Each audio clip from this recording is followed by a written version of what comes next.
वालेकुम स्टूडेंट, उम्मीद है कि आप लोग खैरियत से होंगे। I am Salman Hasan, welcome to my YouTube channel perfect solution. बेटा आपको पता है कि मैं एमसीक्यूज करवा रहा हूं, तो लिहाजा सबसे अब जो इस वीडियो के अंदर करवा रहा हूं चैप्टर नंबर 9 करवा रहा हूं, उसका नाम वेक्टर है। ठीक है, पास पेपर एमसीक्यूज। तो पता है ये पास पेपर की सबसे पहली वीडियो है चैप्टर नंबर 9 की। तो इसके अंदर वो सारे इंपॉर्टेंट कॉन्सेप्ट और फार्मूले बताऊंगा जो आपको पता होने चाहिए एमसीक्यू सोल्व करने के लिए। ठीक है, तो सब इस वीडियो के इस पार्ट के अंदर पूरी मैं आपको टॉपिक बताऊंगा जो आपको पता होने चाहिए और इन फार्मूले को आपने याद कर लेना है, ताकि आपके जो एमसीक्यू सोल्व करें अगले पार्ट्स के अंदर तो आपको वो आते हो, ताकि आपका बेसिक चीजें क्लियर हो। ठीक है बेटा, चले जी, सबसे पहले हमने स्टार्ट करना है वेक्टर। आपको पता है कि एक वेक्टर जो होता है वो किस तरीके से लिखा जाता है। आपको लिखा जाता है i plus 2j plus 3k। ये मैंने एक एग्जाम्पल ले लिया है। ठीक है, ये एक वेक्टर है, वेक्टर के ऊपर एक एरो लगा हुआ था, ये आपको निशानी पता है। अच्छा जी, एक वेक्टर इस तरीके से लिखा होता है, इसको बोलते हैं कार्टेशियन। ठीक है, लेकिन एक और वेक्टर की पहचान है जो आपको पता होनी चाहिए, वो क्या होती है कि इसको हम इस तरीके से भी लिखे जा सकते हैं, कोऑर्डिनेट फॉर्म। आई के साथ क्या लिखा है 1, कोमा जे के साथ क्या लिखा हुआ है 2, और कोमा के साथ क्या लिखा हुआ है 3। और सिंपल हम आई जे के नहीं लिखते, ब्रैकेट लगा के कोमास लगा देते हैं, इसको बोलते हैं कोऑर्डिनेट फॉर्म। उम्मीद है कि ये चीज आपने अच्छे तरीके से पढ़ी होगी। अगर नहीं पढ़ी तो चैप्टर नंबर 9 को जरूर देख लिएगा, मैंने वीडियो में डाला हुआ है। ठीक है, डिस्क्रिप्शन में आपको मिल जाएगा बिल्कुल डिटेल में। यहाँ पे बस ऊपर से बताऊंगा कि क्या क्या चीजें। ठीक है, ये चीज आपको पता होनी चाहिए।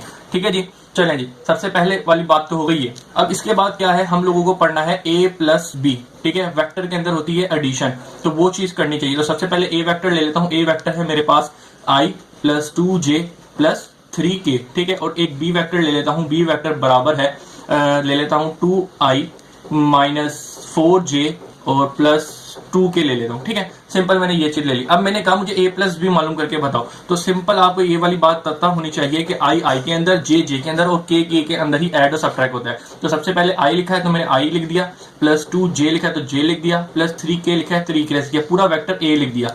इसके बाद क्या कहा गया प्लस, तो सिंपल मैंने प्लस का निशान लगाने के बाद b वेक्टर जो दिया उसको लिख दिया। ठीक है, तो 2i minus 4j plus 2k, simple. ठीक है बेटा, अब मैंने क्या करना है कि आई के अंदर, जे के अंदर और बी के अंदर ऐड और सब्ट्रैक्ट होता है। ठीक है बेटा, तो सिंपल वो स्टेप करेंगे इसके अंदर। तो बेटा एक आई ये रहा और एक आई ये रहा, तो कितने हो गया 1 और 2 3i।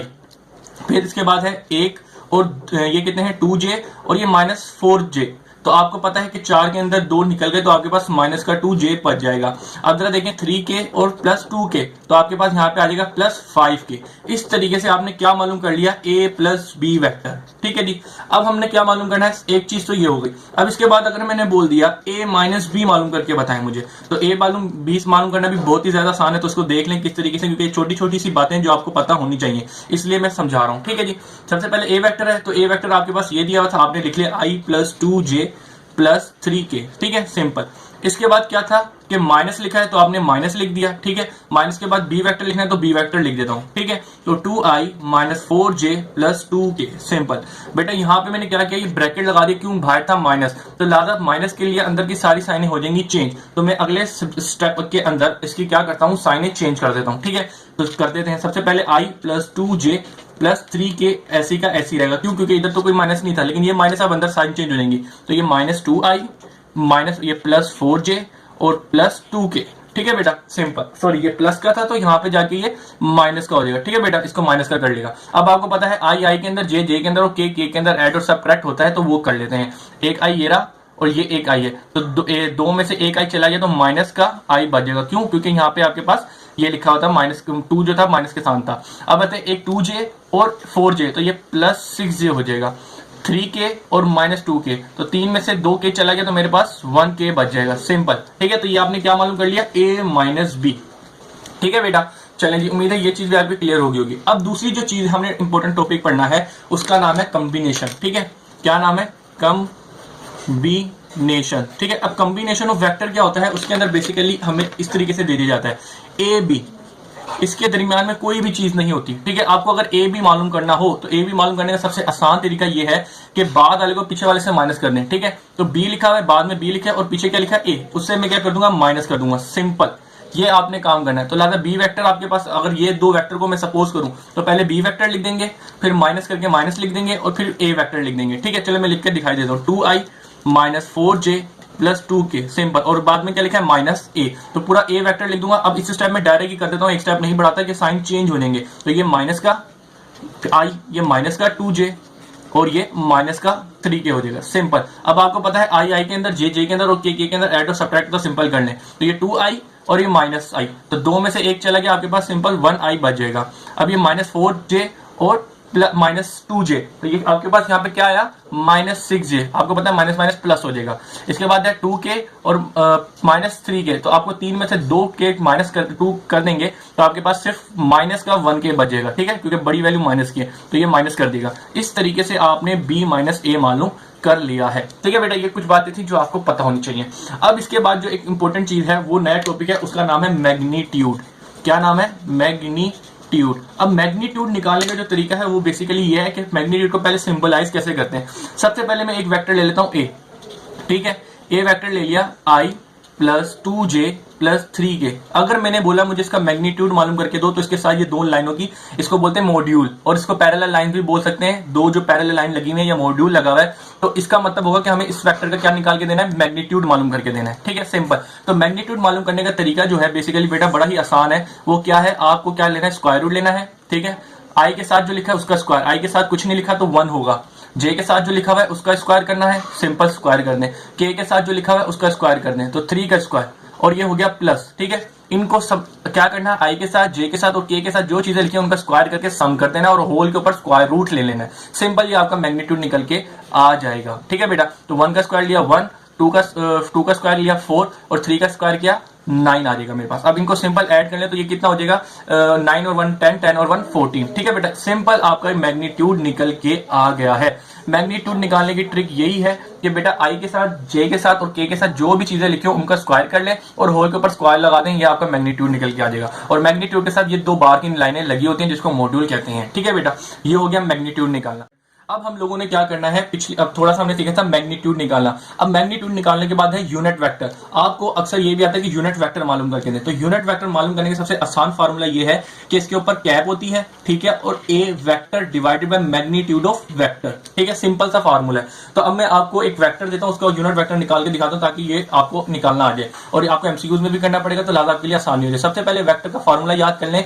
वेक्टर के ऊपर कैप होती है, ठीक है, और ये बराबर होता है वेक्टर जो दिया होता है divided by its magnitude, vector upon magnitude of vector. Simple सा फार्मूला। तो लाजा मिसाल के तौर पे मैं आपको एक वेक्टर दे देता हूं, वेक्टर दे देता हूं 2i माइनस 3j प्लस के। सिंपल एक वेक्टर दे दिया मैंने आपको। अब मैंने बोला मुझे इसका क्या मालूम करके दो, यूनिट वेक्टर। ठीक है, तो आपने सिंपल क्या करना है, यूनिट वेक्टर का फार्मूला पता है, यूनिट वेक्टर क्या होता है, वेक्टर अपॉन मैग्नीट्यूड, यानी कि वेक्टर आपको दिया हुआ है, मैग्नीट्यूड मालूम करना। तो सबसे पहले इस वेक्टर का मैग्नीट्यूड मालूम कर लें। तो लाजा मैग्नीट्यूड क्या निकल के आएगा, आई के, आपको मैग्नीट्यूड मालूम करना आता है, आई के साथ लिखा उसका स्क्वायर, जे के साथ जो लिखा हुआ उसका स्क्वायर, और के साथ जो लिखा हुआ उसका स्क्वायर कर दिया। सिंपल, और होल स्क्वायर रूट लगा देंगे, आपका मैग्नीट्यूड निकल के आपके सामने आ जाएगा। 2 का स्क्वायर किया 4, माइनस 3 का स्क्वायर किया तो 9 आ गया। माइनस में बेसिकली माइनस कैसे खत्म हो गया, ऊपर पावर इवन थी, और 1 का स्क्वायर कर दिया 1। सिंपल। ठीक है बेटा, अब जरा देखिए 1 और 1 और प्लस 14, टोटल मेरे पास आ जाएगा 14।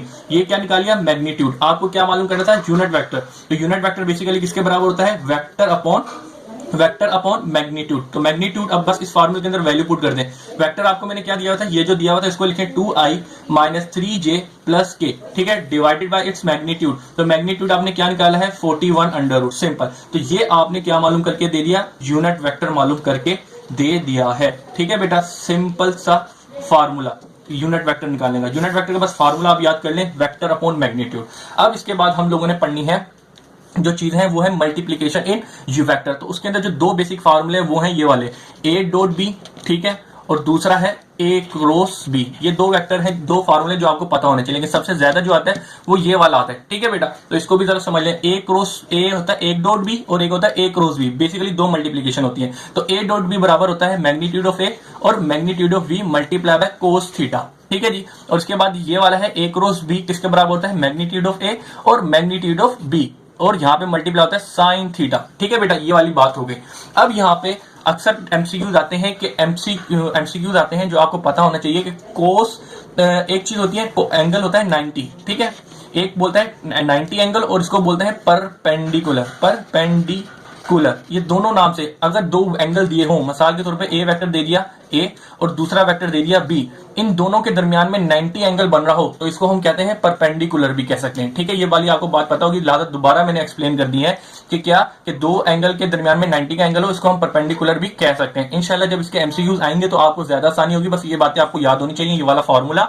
और इसके अंदर क्या होता है, जब 90 एंगल होगा 90 का, इसको बोलते हैं परपेंडिकुलर कंडीशन। और परपेंडिकुलर कंडीशन क्या होती है कि आप जरा देख सकते हैं इनके दरमियान में कितना एंगल होगा, 90 का। तो हम ये भी बोल सकते हो कि ए वेक्टर बी वेक्टर के परपेंडिकुलर है। ठीक है, ये वाली बात आपको पता होनी चाहिए। अब इसके बाद जो एक और इंपॉर्टेंट बात है जो आपने एक्सरसाइज 9.6 के अंदर पढ़ी होगी, वो ये थी कि बेटा ए डॉट बी और ए क्रॉस बी हो गया, लेकिन एक ऐसी मल्टीप्लीकेशन भी होती है जिसके अंदर हम दो चीजों को एक साथ पढ़ते हैं, यानी कि A dot B cross multiplication by C. ये किसके बराबर होता है, ये बराबर होता है ए बी सी। ये एक बड़ी कॉमन सा फार्मूला, इसको बोलते हैं स्केलर ट्रिपल प्रोडक्ट। सिंपल सा स्केलर ट्रिपल प्रोडक्ट बोलते हैं इस फार्मूले को। ये आपने एक्सरसाइज 9.6 के अंदर पढ़ी होगी। ए डॉट बी क्रॉस सी बराबर होता है ए बी सी, और ये स्क्वायर ब्रैकेट लगा होता है। सिंपल सा एक फार्मूला है इंशाल्लाह। और इसकी जो क्या बोलते हैं एप्लीकेशन है, यानी कि जो उनसे रिलेटेड सवाल आते हैं वो एमसीक्यूज में करेंगे अगली वीडियो के अंदर, ताकि आप अच्छे तरीके से समझें। लेकिन ये जो जितनी भी बातें बताएंगे आप अपने दिमाग में नशीन कर लें